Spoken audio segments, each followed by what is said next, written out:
Hello दोस्तों, मैं हूं Rakesh Kumar. Saraswati senior secondary school Asin के इस यूट्यूब चैनल पर आपका स्वागत। अगर हमारे इस चैनल को सब्सक्राइब नहीं किया है तो सब्सक्राइब करें। हमने पिछली कक्षा में लोकसभा के जो सदन है उसके बारे में हमने जानकारी प्राप्त की थी और उसके जो सदस्य हैं उसकी किस प्रकार से उसकी योग्यताएं होगी, निर्वाचन किस प्रकार से होगा और अधिकतम सीटें कितनी हैं, वर्तमान में सीटें कितनी हैं और कौन कौन से अमेंडमेंट हो चुके हैं उसके बारे में हमने बात की थी। लास्ट हम चल रहे थे संयुक्त अधिवेशन के बारे में। तो संयुक्त अधिवेशन जो है लोकसभा के बारे में हम बात करेंगे। लोकसभा ये कौन से अनुच्छेद में है? तो अनुच्छेद 81 में उल्लेखित हैं। अब हम बात करेंगे संयुक्त अधिवेशन की। संयुक्त अधिवेशन संयुक्त अधिवेशन भारतीय संविधान में 108 में उल्लेखित है। आर्टिकल कौन सा है दोस्तों? 108 में संयुक्त अधिवेशन का प्रावधान किया गया है। संयुक्त अधिवेशन क्यों बुलाया जाता है, कौन बुलाता है, उसके बारे में हम जानकारी प्राप्त करेंगे। संयुक्त अधिवेशन पिछली कक्षा में हमने पढ़ा था। संयुक्त अधिवेशन जो है राष्ट्रपति बुलाता है। कौन बुलाता है दोस्तों? राष्ट्रपति बुलाता है। क्यों बुलाता है? किसी भी विधेयक पर 6 माह तक गतिरोध बना रहे ऐसी स्थिति में, यानी कोई विधेयक, यानी एक सदन किसी बिल को पारित करे और दूसरा सदन इस बिल को अगर पारित नहीं करना है तो ऐसी स्थिति में जो है, अगर ऐसी स्थिति लगभग 6 माह तक रहती है तो ऐसी स्थिति में क्या बुलाया जाता है? संयुक्त अधिवेशन बुलाया जाता है। संयुक्त अधिवेशन कौन बुलाता है दोस्तों? राष्ट्रपति बुलाता है। कौन बुलाता है दोस्तों? राष्ट्रपति बुलाता है। ये भी हमें पता होना चाहिए। कौन बुलाता है? राष्ट्रपति बुलाता है और 6 माह तक गतिरोध होने पर बुलाया जाता है। या फिर एक सदन इस जो है बिल को पारित करे और दूसरा सदन इस बिल को पारित ना करे, ऐसी स्थिति के अंदर चाहे संयुक्त अधिवेशन बुलाया जाता है। या यूं कह सकते हैं कि सत्र की जो नया सत्र होता है, ऐसी स्थिति में भी जो है संयुक्त अधिवेशन बुलाया जाता है। ये भी पता होना चाहिए। चलो आगे हम बात करेंगे। और अच्छा, मुख्य बात यह है संयुक्त अधिवेशन को बुलाता राष्ट्रपति है और इसकी अध्यक्षता कौन करता है? अध्यक्षता, इसकी जो अध्यक्षता लोकसभा अध्यक्ष करते हैं। कौन करता है दोस्तों? लोकसभा अध्यक्ष। संयुक्त अधिवेशन को बुलाता तो राष्ट्रपति है, लेकिन अध्यक्षता कौन करता है? लोकसभा अध्यक्ष करेगा। ये भारतीय संविधान के अनुच्छेद 118 के भाग 4 में उल्लेखित है। यानी अनुच्छेद 118 के भाग 4 में लोकसभा अध्यक्ष संयुक्त अधिवेशन की क्या करेगा दोस्तों? अध्यक्षता करेगा। ये बात कौन से अनुच्छेद में उल्लेखित है? अनुच्छेद 118 के भाग 4 में उल्लेखित है। और बुलाता कौन है? राष्ट्रपति बुलाता है। यानी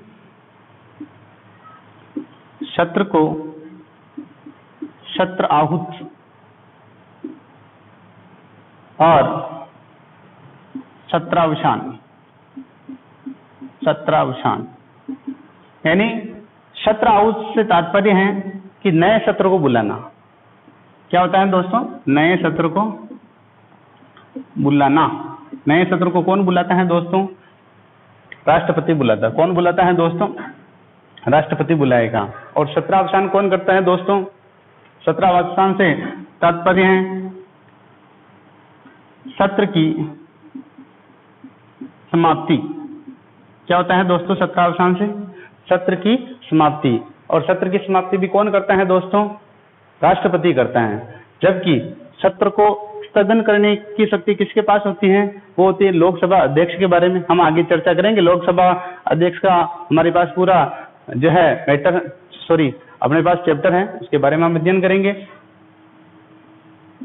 अनुच्छेद 109 में क्या है उसके बारे में हम अध्ययन करेंगे। आज की जो हमारी क्लास रहेगी उसमें हम बात करेंगे धन विधेयक की प्रक्रिया कैसी रहेगी।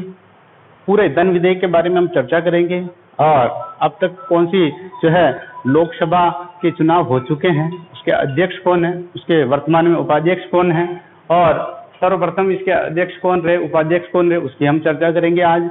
लोकसभा अध्यक्ष का निर्वाचन कैसे होता है उसकी भी हम चर्चा आज करेंगे। उपाध्यक्ष आदि की हम चर्चा करेंगे, उनकी कार्यवैशक्त्या किस प्रकार रहेगी उसकी हम चर्चा आज हम करेंगे इस क्लास के अंदर। हम बात करते हैं अनुच्छेद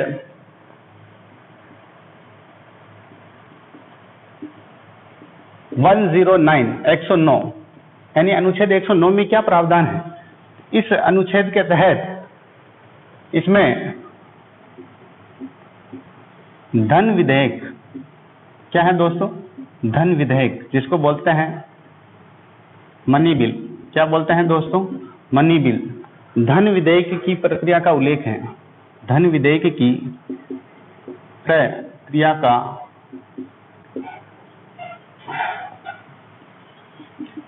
उल्लेख किया गया है। यानी अनुच्छेद 109 में क्या बात बताई गई है, इसमें धन विधेयक की सबसे मुख्य बात है प्रक्रिया का उल्लेख किया गया है। यानी अनुच्छेद 9 में धन विधेयक की प्रक्रिया का उल्लेख है और इसमें मुख्य बात और क्या है, धन विधेयक को पहले राज्यसभा में प्रस्तुत नहीं किया जाएगा। क्या नहीं किया जाएगा दोस्तों, धन विधेयक को पहले राज्यसभा में प्रस्तुत नहीं किया जाएगा। क्यों नहीं किया जाएगा दोस्तों, जो धन विधेयक जो होता है ये टैक्स से संबंधित होता है। किससे संबंधित होता है दोस्तों, टैक्स या करों से संबंधित होता है। और ये टैक्स ये जो कर है वो सीधा किस पर पड़ता है दोस्तों, जनता पर। यानी करों को बढ़ाना या करों को घटाना से संबंधित है, इसलिए इसको हमेशा लोकसभा में ही प्रस्तुत किया जाता है। तो ये भी मुख्य बात है कि धन विधेयक को पहले राज्यसभा में प्रस्तुत नहीं किया जाएगा। ये बात किस में उल्लेखित है, तो आर्टिकल 109 में इस बात का उल्लेख किया गया है कि धन विधेयक को हमेशा लोकसभा में ही प्रस्तुत किया जाएगा, राज्यसभा में पहले प्रस्तुत नहीं किया जाएगा। क्यों नहीं किया जाएगा ये मैंने बता दिया है, टैक्स से संबंधित है, जनता पर सीधा करों को बढ़ाना या घटाने से संबंधित है। और आपको मैंने बताया था जनता का सदन हमेशा कौन सा सदन होता है, लोकसभा है, उसकी हमने चर्चा की थी। इसी लोकसभा के बारे में हम पढ़ रहे हैं। अब हम आगे बात करते हैं अनुच्छेद 110 के बारे में। अनुच्छेद 110 क्या है उसके बारे में बात करते हैं।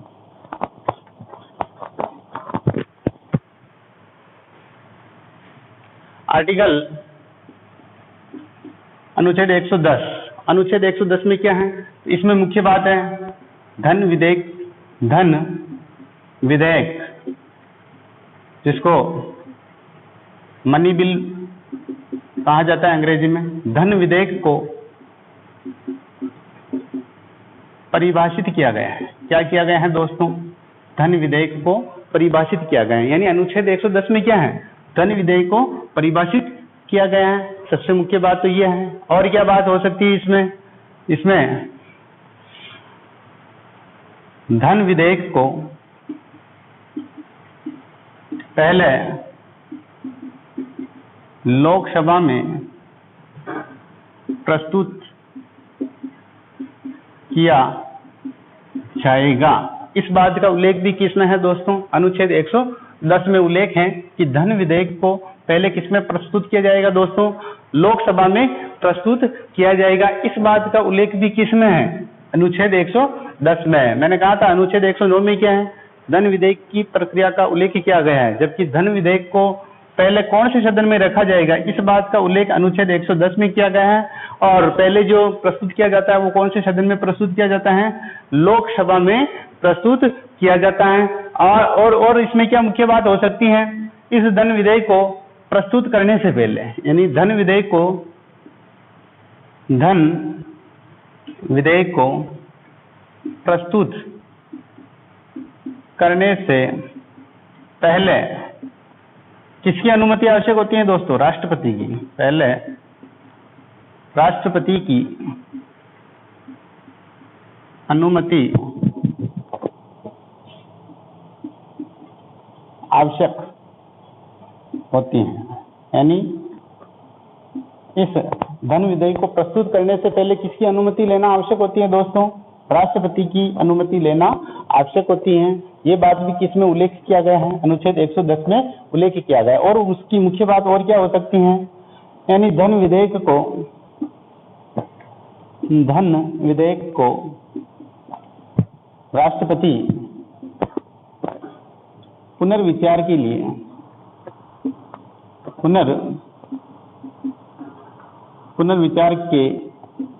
लिए नहीं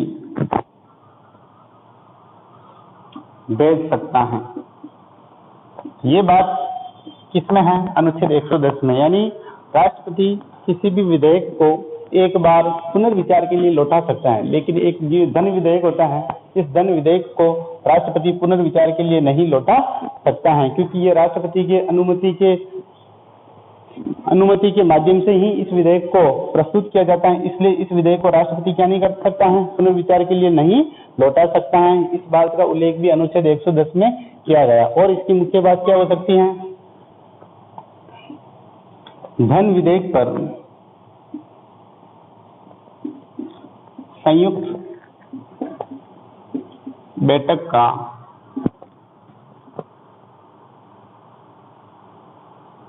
प्रावधान नहीं है। क्या है मुख्य बात इसकी? धन विधेयक पर संयुक्त बैठक का प्रावधान नहीं है। यानी धन विधेयक पर संयुक्त बैठक नहीं होती है दोस्तों। तो इस बात का उल्लेख भी किसमें किया गया है? अनुच्छेद 110 में किया गया है। क्या किया गया है? धन विधेयक पर संयुक्त जो है अधिवेशन या संयुक्त बैठक नहीं बुलाई जाती है। इस बात का उल्लेख भी किसमें किया गया है? आर्टिकल 110 में किया गया है। और इसकी मुख्य बात क्या है?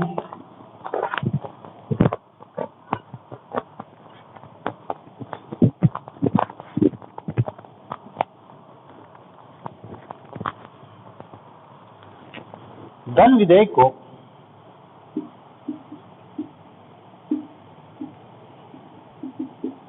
लोकसभा में प्रस्तुत करने के बाद, या यूं कह सकते हैं लोकसभा में अगर ये धन विधेयक पारित हो जाता है, उसके बाद इस विधेयक को किसमें प्रस्तुत किया जाता है? राज्यसभा में प्रस्तुत किया जाता है। मैंने कहा था दोस्तों, राज्यसभा में पहले इस धन विधेयक को प्रस्तुत नहीं किया जाएगा। यह आर्टिकल 109 में उल्लेखित है कि राज्यसभा में इस धन विधेयक को पहले प्रस्तुत नहीं किया जाता है, पहले प्रस्तुत लोकसभा में किया जाता है। इस बात का उल्लेख अनुच्छेद 110 में किया गया था। अब हम बात करेंगे, इस धन विधेयक को अगर लोकसभा पारित कर देती है तो उसके बाद में किस में जाता है? राज्यसभा में जाता है। और राज्यसभा इस विधेयक को राज्यसभा अधिकतम 14 दिन तक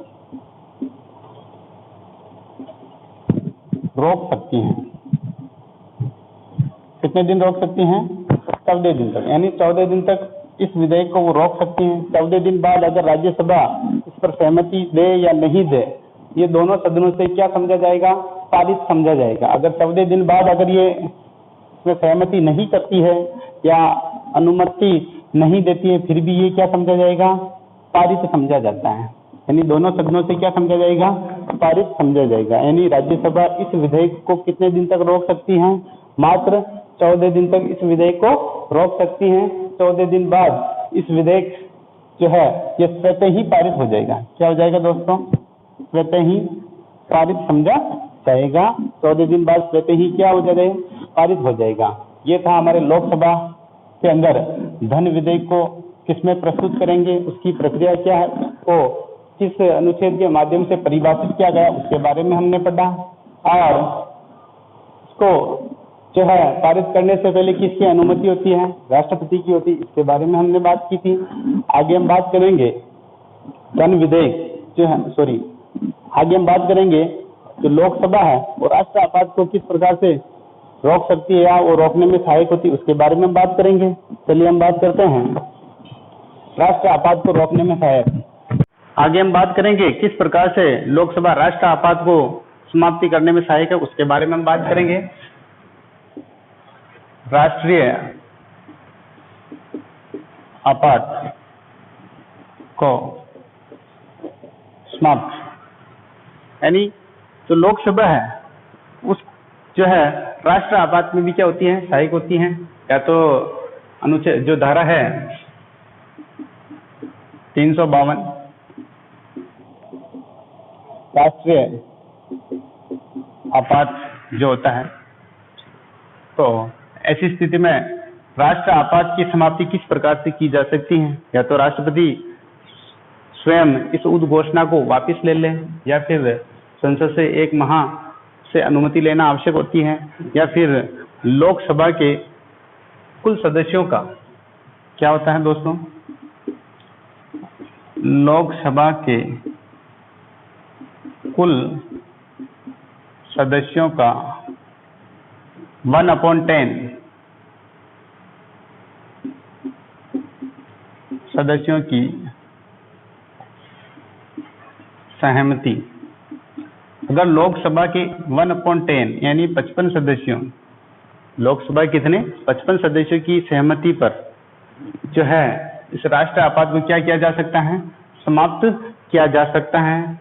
लोकसभा के कुल सदस्यों का 1/10 यानी 55 सदस्य की सहमति से इस प्रस्ताव को किसके समक्ष रखेगा। अगर लोकसभा चल रही है तो लोकसभा में प्रस्तुत किया जाएगा, और यदि लोकसभा नहीं चल रही है, अच्छा लोकसभा में किसके समक्ष प्रस्तुत किया जाएगा, तो लोकसभा अध्यक्ष के समक्ष प्रस्तुत किया जाएगा। किसके समक्ष, अध्यक्ष के समक्ष जो है प्रस्तुत किया जाएगा। और यदि लोकसभा नहीं चल रही है, लोकसभा विघटित हो गई है, ऐसी स्थिति में राष्ट्रपति के समक्ष इस प्रस्ताव को रखा जाएगा। राष्ट्रपति के समक्ष इस प्रस्ताव को रखा जाएगा और राष्ट्रपति जो है विशेष अधिवेशन के माध्यम से जो है राष्ट्र आपात की समाप्ति कर सकता है। तो ये राष्ट्र आपात में भी क्या होती है, सहायक होती हैं। आगे हम बात करेंगे वर्तमान में कौन सी लोकसभा चल रही है, उसके अध्यक्ष कौन है, उसके उपाध्यक्ष कौन है, उसके बारे में हम जानकारी प्राप्त करेंगे। चलिए आइए हम बात करते हैं वर्तमान में 17वीं लोकसभा है। कौन सी दोस्तों, 17वीं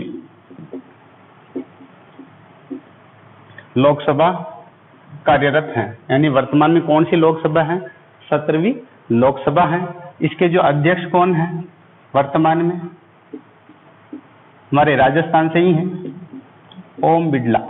कौन है दोस्तों, ओम बिड़ला जो है ये 18वें नंबर के हमारे लोकसभा अध्यक्ष बने हैं। और ये कब बने हैं, अगस्त 2019 में, अगस्त 2019 से ये कार्यरत है। तो ये 18वें नंबर के हैं और वर्तमान में क्या है दोस्तों, अध्यक्ष हैं। और इसके उपाध्यक्ष कौन है, एम वेंकैया नायडू, एम थुम्बी दुराई दोस्तों, एम थुम्बी दुराई, ये क्या है दोस्तों, उपाध्यक्ष है। और एम वेंकैया जो नायडू है वो राज्यसभा के उपाध्यक्ष हैं दोस्तों। तो एम थुम्बी दुराई ये क्या है दोस्तों, उपाध्यक्ष हैं। ठीक है।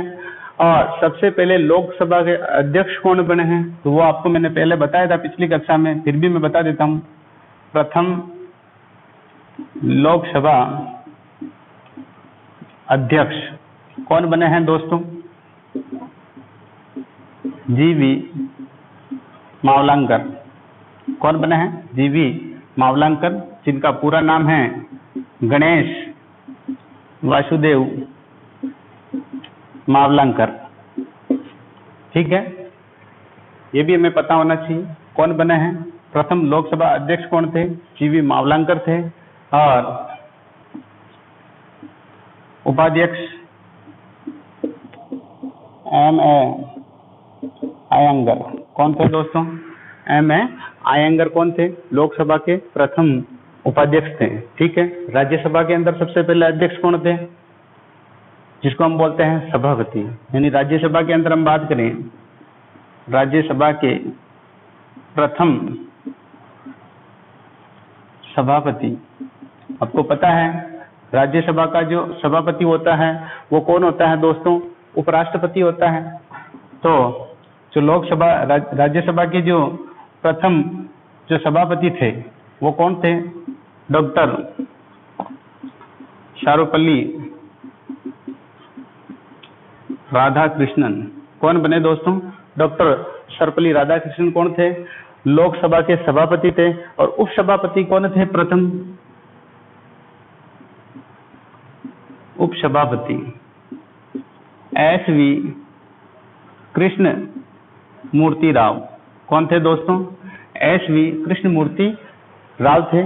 और वर्तमान के अगर हम सभापति की बात करें तो कौन है? M वेंकैया नायडू जो है हमारे सभापति हैं। और उपसभापति कौन है? हरिवंश नारायण सिंह है।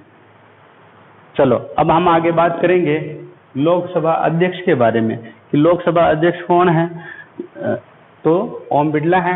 हम आगे बात करेंगे कि किस प्रकार से इनका जो है निर्वाचन होता है, इनकी कार्यशक्तियां किस प्रकार से हैं, उसके बारे में हम चर्चा करेंगे।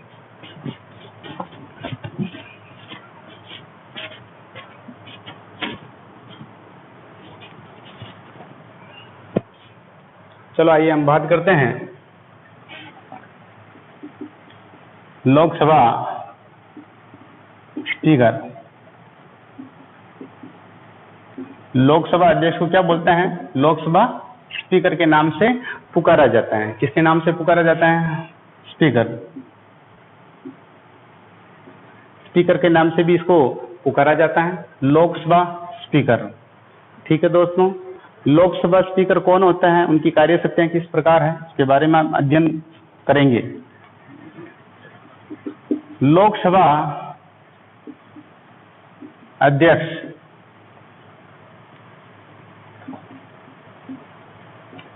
सदन में व्यवस्था बनाए रखता है। क्या करता है दोस्तों? लोकसभा अध्यक्ष जो होता है वो सदन के अंदर व्यवस्था बनाए रखता है। पहली बात तो ये है। दूसरी बात क्या है? लोकसभा जो अध्यक्ष होता है, जब लोकसभा विघटित हो जाती है उसके पश्चात भी ये अपने पद पर बना रहता है। और ये अपने पद पर तब तक बना रह सकता है जब तक इसका उत्तराधिकारी निर्वाचित नहीं हो जाता है। तो ये तब तक अपने पद पर बना रह सकता है। चलो आगे हम बात करते हैं लोकसभा अध्यक्ष लोकसभा विघटित होने के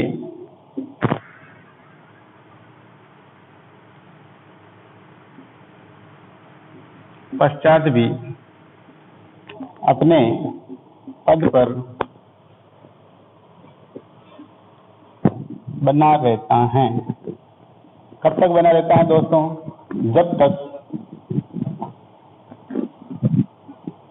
जब तक उसका उत्तराधिकारी निर्वाचित नहीं हो जाता। यानी ये अपने पद पर लोकसभा विघटित होने के पश्चात भी ये अपने पद पर बना रहता है। और कब तक रहता है? तब तक उसका नया उत्तराधिकारी निर्वाचित नहीं हो जाता, तब तक ये अपने पद पर जो है बना रह सकता है। लोकसभा स्पीकर जो होता है, लोकसभा स्पीकर, जिसको हम अध्यक्ष कहते हैं, लोकसभा अध्यक्ष। लोकसभा स्पीकर जो है कभी स्पीकर के रूप में शपथ नहीं लेता है। लोकसभा स्पीकर कभी भी स्पीकर के रूप में शपथ नहीं लेता है। यह लोकसभा अध्यक्ष के रूप में शपथ लेता है। क्या करते हैं दोस्तों? लोकसभा जो स्पीकर होता है स्पीकर के रूप में शपथ नहीं लेता है। स्पीकर के रूप में शपथ नहीं लेता है। यह लोकसभा सदस्य के रूप में शपथ लेता है। किसके रूप में लेता है दोस्तों? लोकसभा सदस्य के रूप में शपथ लेता है। आगे हम बात करेंगे लोकसभा स्पीकर यानी स्थायी लोकसभा स्पीकर के निर्वाचन के लिए जो लोकसभा सदस्य होता है उसमें से जो सबसे सीनियर सदस्य होता है उसको राष्ट्रपति प्रोटेम स्पीकर नियुक्त करता है। क्या करता है दोस्तों? Pro tem speaker. आगे हम बात करेंगे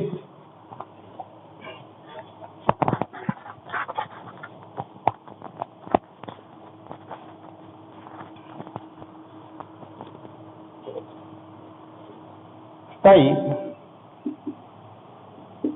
स्पीकर के निर्वाचन के लिए राष्ट्रपति लोकसभा के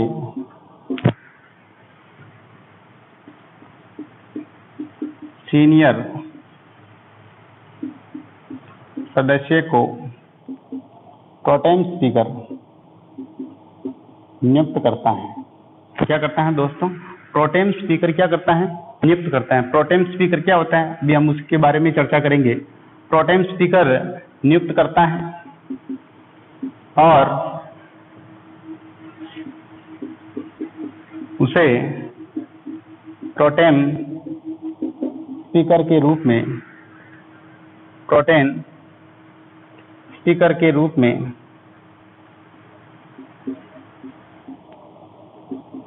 शपथ दिलाता है। कौन दिलाता है दोस्तों? राष्ट्रपति। ठीक है। ये प्रोटेम स्पीकर कौन होता है? प्रोटेम स्पीकर जो है वो एक अस्थायी अध्यक्ष होता है। कौन होता है दोस्तों? अस्थायी अध्यक्ष होता है जिसकी नियुक्ति राष्ट्रपति करता है। और प्रोटेम स्पीकर के दो मुख्य कार्य होते हैं। एक तो लोकसभा अध्यक्ष यानी लोकसभा के जो स्थायी अध्यक्ष हैं उसका निर्वाचन करता है। दूसरी मुख्य बात क्या है? लोकसभा के जो सदस्य हैं उनको शपथ दिलाने का कार्य कौन करता है? प्रोटेम स्पीकर करता है। आगे हम बात करेंगे प्रोटेम स्पीकर। प्रोटेम स्पीकर कौन होता है दोस्तों? मैंने बताया था कि लोकसभा में ही कोई सीनियर जो सदस्य होता है, जो सबसे सीनियर होता है, उस व्यक्ति को क्या बनाया जाता है?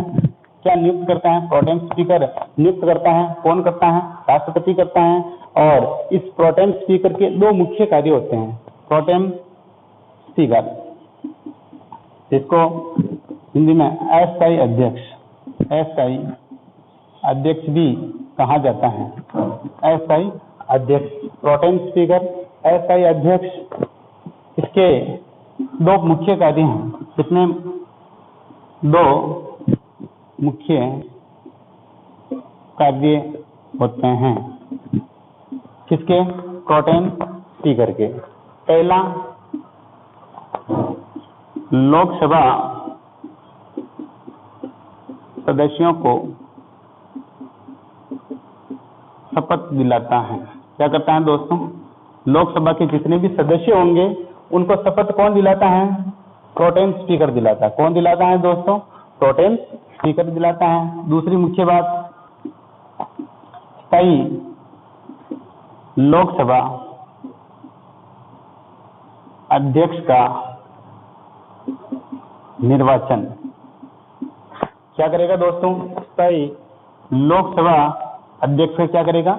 निर्वाचन करेगा। यानी ये जो प्रोटेम स्पीकर होता है ये एक अस्थायी होता है। जैसे ही ये अध्यक्ष स्थायी अध्यक्ष को नियुक्त करता है, स्थायी अध्यक्ष जो होता है, जैसे ही उसका निर्वाचन होता है और उसका जो पद है उस पे ही क्या हो जाता है दोस्तों? खत्म हो जाता है। प्रोटेम, अभी हमारी 17वीं लोकसभा है। 17वीं लोकसभा के प्रोटेम स्पीकर वीरेंद्र कुमार थे। कौन थे दोस्तों? वीरेंद्र कुमार। ये क्या बने दोस्तों? प्रोटेम स्पीकर बने थे। ये कहाँ से हैं? टीकमगढ़ से हैं। कहाँ से हैं? टीकमगढ़, एमपी से हैं। और ये 7 बार सांसद रह चुके हैं। कौन? वीरेंद्र कुमार टीकमगढ़ एमपी से हैं और 7 बार क्या रह चुके हैं दोस्तों? सांसद रह चुके हैं। और ऐसा व्यक्ति जो है अभी 17वीं लोकसभा का क्या बना? प्रोटेम स्पीकर बना था। और 16वीं लोकसभा का कौन था प्रोटेम स्पीकर? कमलनाथ। कौन था? कमलनाथ। ठीक है। और अभी वर्तमान में कौन है? तो वीरेंद्र कुमार है, टीकमगढ़ एमपी से हैं, 17 बार जो है ये सांसद रह चुके हैं। और अध्यक्ष में मैंने बताया था ओम बिड़ला। कौन है दोस्तों? ओम बिड़ला। और इससे पहले कौन था?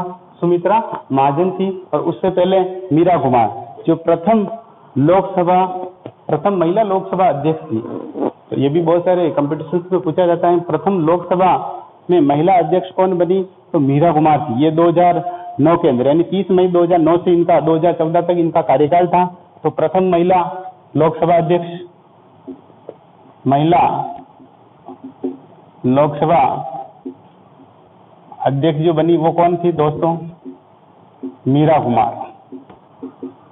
और लोकसभा में जो सर्वाधिक कार्यकाल यानी सबसे लंबी अवधि किसकी रही, यानी कौन से लोकसभा अध्यक्ष की रही? तो उसका नाम है बलराम जाखड़। क्या नाम आता है दोस्तों? बलराम जाखड़।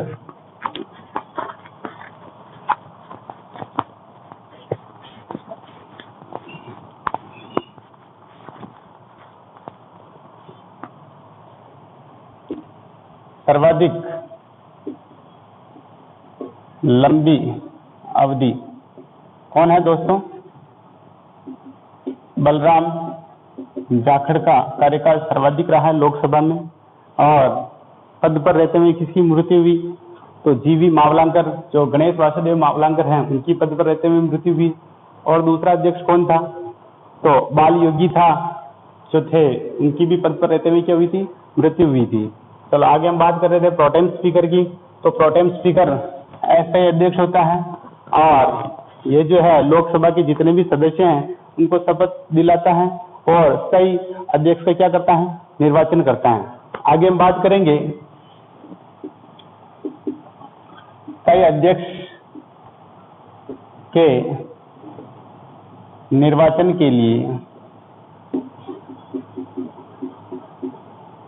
सर्वप्रथम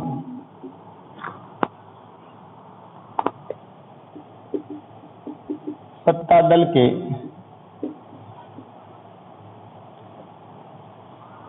उम्मीदवार का नाम पुकारा जाता है।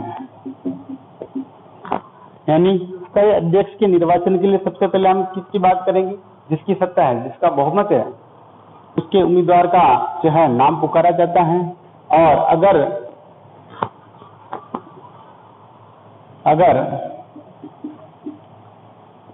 इसमें बहुमत साबित कर देता है तो ऐसी स्थिति में ये क्या बन जाता है? स्थायी अध्यक्ष बन जाता है और इसमें विपक्ष की चर्चा नहीं होती है। तो ये बात भी किसमें है? स्थायी अध्यक्ष के अंदर मैंने बता ही दिया। स्थायी अध्यक्ष कैसे बनता है? यानी सत्ता दल का जो दल होता है उसके उम्मीदवार का नाम पुकारा जाता है और स्थायी अध्यक्ष निर्वाचित कर दिया जाता है और इसमें विपक्ष की चर्चा नहीं की जाती है। इसमें जो उपाध्यक्ष होता है वो जरूर जो है विपक्ष पार्टी का होता है। उपाध्यक्ष कौन सी पार्टी का होता है दोस्तों? विपक्ष पार्टी का। हमारे देश से शुरू से ही ये परंपरा यही कि उपाध्यक्ष जो होता है वो किसका होगा? विपक्ष दल का होता है। किसका होता है? विपक्ष दल का होता है। यानी विपक्ष दल का जो सदस्य होगा वो क्या होगा? उपाध्यक्ष होगा। और ऐसे दल को बनने के लिए, यानी ऐसे अगर उपाध्यक्ष बनेगा तो उसको कितनी सीटें प्राप्त होनी चाहिए? उसकी लोकसभा की 1/10 सीटें प्राप्त होनी चाहिए। कितनी? 10 सीटें, यानी 55 सीटें अगर इनके पास हैं या ऐसे दल के पास हैं तो ऐसे दल के सदस्य को क्या बनाया जाता है? उपाध्यक्ष बनाया जाता है। यानी उपाध्यक्ष हमेशा कौन बनता है? विपक्ष दल से बनता है। चलो आगे हम बात करेंगे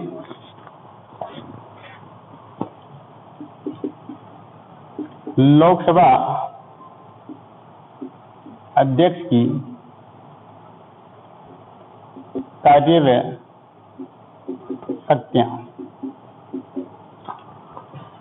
लोकसभा के अध्यक्ष की कार्यशक्तियां, यानी लोकसभा जो अध्यक्ष होते हैं उनकी क्या कौन कौन से कार्य होते हैं और कौन कौन सी उसके पास शक्ति होती है उसके बारे में बात करेंगे। सर्वप्रथम पहली बात, सदन में व्यवस्था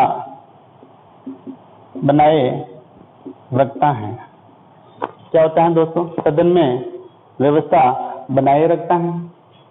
दूसरी बात, सदन में कोई सदस्य खड़ा है उसे बैठने के लिए बोल सकता है, जिसे क्या कहते हैं? Flooring system. क्या कहते हैं दोस्तों? फ्लोरिंग सिस्टम, जिसे फ्लोरिंग सिस्टम कहा जाता है। यानी सदन के अंदर कोई संसद सदस्य खड़ा है उसको बैठने के लिए बोल सकता है। कौन बोल सकता है? लोकसभा अध्यक्ष बोल सकते हैं, जिसे क्या कहा जाता है? फ्लोरिंग सिस्टम कहते हैं। तीसरी मुख्य बात क्या है? अगर सदन की कोई अवमानना करता है तो उसको दंड देने का कार्य कर सकते हैं, दंड दे सकता है।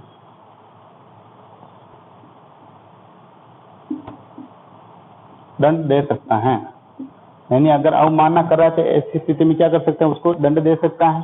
चौथी बात क्या है? बलपूर्वक सदस्य को सदन से बाहर निकाल सकता है। क्या कर सकता है दोस्तों? बलपूर्वक जो सदस्य होता है उसको बलपूर्वक सदन से क्या निकाल सकता है? बाहर निकाल सकता है, जिसे बोलते हैं मार्शल आउट। क्या बोलते हैं दोस्तों? मार्शल आउट कहते हैं। क्या कहते हैं दोस्तों? Martial out. फ्लोरिंग सिस्टम का मतलब भी क्या है कि कोई संसद सदस्य खड़ा है तो उसको बैठने के लिए कह सकता है, और बलपूर्वक अगर सदन से किसी सदस्य को बाहर निकालता है उसे क्या कहते हैं? Marshal out. क्या बोलते हैं? मार्शल आउट बोलते हैं। और मुझे क्या बात है इसकी? सदन में किसी कार्यवाही को प्रकाशित होने से रोक सकता है। यानी कोई कार्यवाही चल रही है उसको प्रकाशित होने से क्या कर सकता है? तो रोक सकता है। ठीक है। और इसकी शक्ति क्या है? दल बदल पर अंतिम निर्णय लेता है। यानी दल बदल पर क्या लेता है? ये अंतिम निर्णय। दल बदल पर अंतिम निर्णय लेता है। ठीक है। आगे और इसकी क्या शक्ति है?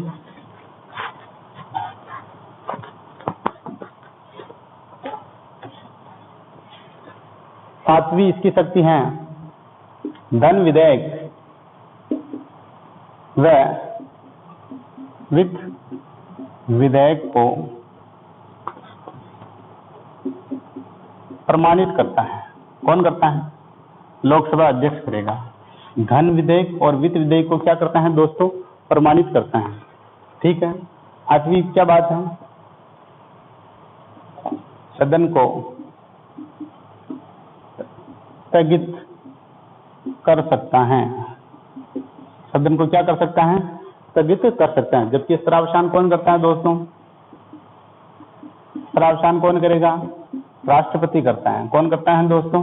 राष्ट्रपति करता है। और जो सदन है उसको स्थगित कौन करेगा? लोकसभा अध्यक्ष करेगा, क्योंकि सत्रावसान तो राष्ट्रपति के पास है, जबकि सदन को स्थगित करने का अधिकार किसके पास है? लोकसभा अध्यक्ष के पास है। और इसकी मुख्य बात क्या है?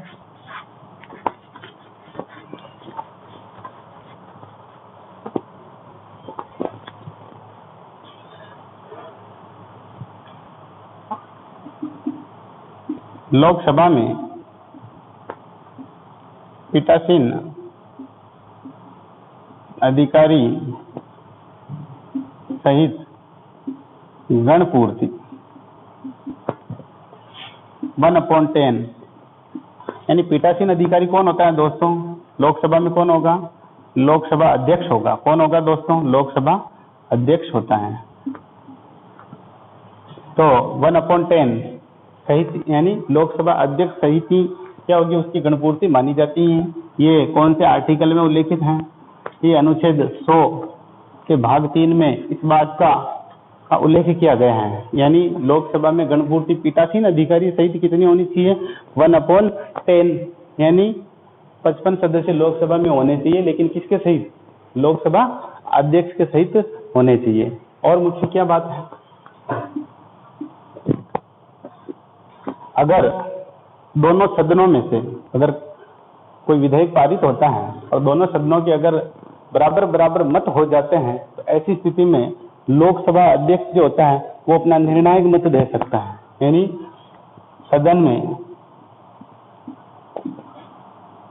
बराबर मत आने पर, यानी दोनों सदनों में से 50-50 अगर मत आते हैं तो बराबर हो गया। तो ऐसी स्थिति में लोकसभा अध्यक्ष जो है अपना निर्णायक मत दे सकता है। लोकसभा अध्यक्ष अपना निर्णायक मत दे सकता है। ये तो सदन के अंदर क्या होता है? अगर दोनों सदनों में से अगर 50-50 है तो ऐसी स्थिति में क्या हो जाएगा? बराबर हो जाएंगे। तो ऐसी स्थिति में निर्णायक मत कौन दे सकता है दोस्तों?